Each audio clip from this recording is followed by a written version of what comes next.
नमस्कार, मेरा नाम है कैफ और एक हम ग्रुप साइंस का नाम है सहयोग। सहयोग अस्पताल में भर्ती उन मरीजों की सेवा करते हैं जिनकी देखभाल के लिए वहाँ पर कोई नहीं है। बहुत से ऐसे मरीज होते हैं जो लावारिस मतलब जिनका कोई नहीं है, तो वो क्या अस्पताल में आता है और उनकी देखभाल के लिए वहाँ पे कोई नहीं, तो हम उनको फल, कपड़े, ये जो भी जरूरत की सामग्री होती है वो हम अपने से इकट्ठा करके उनको दे के आते हैं। इससे पहले भी हम कैंसर अस्पताल, सुशीला तिवारी अस्पताल के जो मरीज है उनकी सेवा कर चुके हैं। आज हम आए हैं टीबी अस्पताल में आप सबकी सेवा करें। तो अभी हम आपको टीबी से जुड़ी कुछ जानकारियां बताएंगे, तो उसके लिए मेरा ग्रुप। नमस्कार आप सभी को। आज हम एक बीमारी के बारे में बात करेंगे जिसका नाम है क्षय, जिसे हम टीबी से भी जानते हैं। मतलब टीबी उसका एक कॉमन नाम है जैसे आप सबको पता है। तो आप में से क्या कोई बता सकते हैं कि टीबी है क्या? कोई बात नहीं। मुझे लगता है कि टीबी ना एक अनुवंशिक बीमारी परिवारों में चलती रहती है। आपको होगी कि बच्चे को जाएगी, नहीं, ये बहुत गलत बात है और ये एक मिथ्या है हमारे समाज में, क्योंकि टीबी कभी भी अनुवांशिक नहीं होती। ये संक्रमित है, मतलब संक्रमण से फैल सकती है। मतलब एक बैक्टीरिया होता है जिसे हम कहते हैं मायोबैक्टीरियम ट्यूबरक्लोसिस, उससे ये हवा के जरिए फैलती है। तो टीबी वाले मरीज के साथ खाना खाने से या फिर छूने से भी तो टीबी फैल जाता है ना? नहीं, ऐसा कुछ नहीं होता कि खाना खाने से और छूने से टीबी फैले, क्योंकि टीबी हवा से फैलता है। अगर किसी मरीज को टीबी है और वो खांसते और छींकते वक्त अपना मुंह नहीं ढक रहा है तो ऐसा हो सकता है कि दूसरे को टीबी हो सकता है, लेकिन खाना खाने से टीबी फैलता है ये कहना गलत है। तो टीबी लाइलाज है, तो कोई उपचार नहीं होती, कोई दवाई नहीं होती? ऐसा भी नहीं है कि टीबी लाइलाज है, क्योंकि टीबी के लिए दवाइयाँ चलती है और सरकार ने भी डॉट्स थेरेपी नाम से कुछ एक स्कीम लॉन्च की है जिसमें कि लोगों को मुफ्त दवाइयाँ मिलती है। डॉट्स एक स्कीम है जिसके जरिए टीबी के मरीजों को दवाइयाँ मिलती है, मतलब एटीटी की दवाई है जिसे हम कहते हैं। लेकिन बात यह है कि जिसको भी एटीटी की दवाइयाँ मिलती हैं उसे पूरा टीबी का कोर्स करना पड़ता है। अगर वो बीच में छोड़ेगा तो फिर एक ड्रग रेजिस्टेंस, यानी कि हम कह सकते हैं कि दवाइयों से एक प्रतिरोधक क्षमता हमारे अंदर डेवलप हो सकती है। इसलिए टीबी का कोर्स पूरा करना जरूरी है। मतलब अगर डॉक्टर ने मुझे 6 महीने दवाइयाँ लेने को बोली है और मैं बीच में छोड़ दूं तो बाद में दवाई उसमें काम ही नहीं करेगी। हाँ, ऐसा हो सकता है। फिर उसके बाद आप क्या करेंगे, आप सेकंड लाइन ड्रग में जाएंगे जो उससे ज्यादा हैवी होती है। बहुत गलत बात है कि टीबी वाले मरीज को हम अलग से रखें, ऐसा नहीं करना चाहिए। इसकी जगह आप क्या कर सकते हैं कि एक हवादार कमरा जहाँ पर धूप आती हो, क्योंकि धूप क्या होता है उससे जो जीवाणु होते हैं जो हमें बीमार कर सकते हैं वो मरते हैं।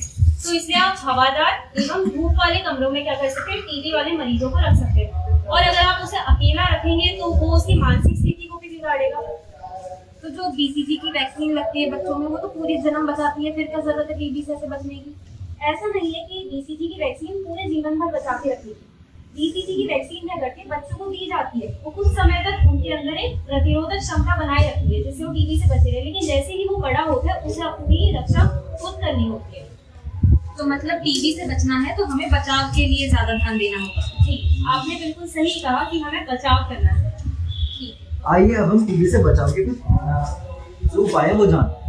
सबसे पहले जो हमारी दवा का कोर्स होता है, जो सरकार हमें देती है, अस्पताल में दवाई दी जाती है, उनका पूरा कोर्स करें, बीच में उनको ना छोड़े, क्योंकि अगर छोड़ेगी जैसा इन्होंने बताया उन दवा का असर कम होगा, फिर हमें दोबारा से एक पूरा कोर्स करना पड़ेगा। फिर दूसरा है पौष्टिक आहार का सेवन करें जिनके अंदर हाई प्रोटीन हो, जैसे अंडा, दूध, फल, इनका सेवन करें। और शराब और धूम्रपान से बचें, जितना ज्यादा बचेंगे उतना आपके शरीर को फायदा। कमरे में हवा और धूप को आने। अपने परिवार में जितने भी सदस्य हैं उनकी नियमित जांच कराएं। अस्पताल में जाके टीबी की जांच मुफ्त होती है। अगर आपको 2 हफ्तों से ज्यादा बुखार, खांसी या वजन कम हो रहा है तो आप अपने नजदीकी अस्पताल में जाएं और टीबी की जांच कराएं। अभी जैसा आप सभी को हमने बताया कि टीबी कैसे फैलता है, किस चीज से ये नहीं फैलता है, कौन सी गलत धारणाएं हैं।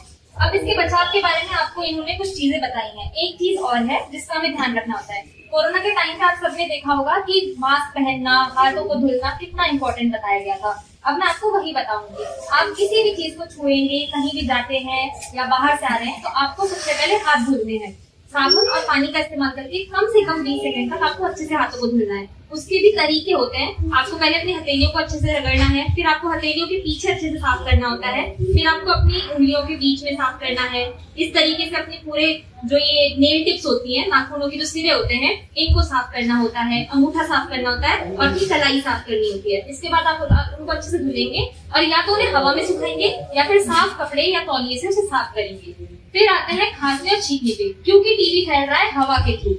हम जब अगर मुझे टीबी है और मैं बिना मास्क का इस्तेमाल किए या बिना मुंह ढके खांसूंगी या छींकूंगी तो मेरे मुंह से जो भी थूक के कण निकलेंगे या जो भी हम उन्हें एरोसॉल कहते हैं, जो भी निकलेंगे वो मेरे आसपास के लोगों को टीबी फैला सकते हैं, क्योंकि टीबी संक्रामक होता है। तो इसके लिए हमें क्या करना है, हमें मास्क पहन के रखना है। आपको टीबी है या नहीं है, अगर आप टीबी किसी पेशेंट के आसपास आ रहे हैं या आप टीबी हॉस्पिटल आ रहे हैं तो आपको मास्क पहनना मैंडेटरी है। आपको मास्क पहनना है या आपको रुमाल का इस्तेमाल करना है। औरतें अपना दुपट्टा या पल्लू इस्तेमाल कर सकती हैं मुंह ढकने के लिए खांसते और छींकते समय। अगर आपके पास इनमें से कुछ भी उपलब्ध नहीं है तो एक चीज होती है रेस्पिरेटरी एटिकेट। हम अपनी कोहनी या अपने हाथ से अपना फेस कवर करते हैं इस तरीके से, ताकि हम जब खांस रहे या छींक रहे तो वो थूक वगैरह के कारण हवा में न फैले, वहीं रुक जाए।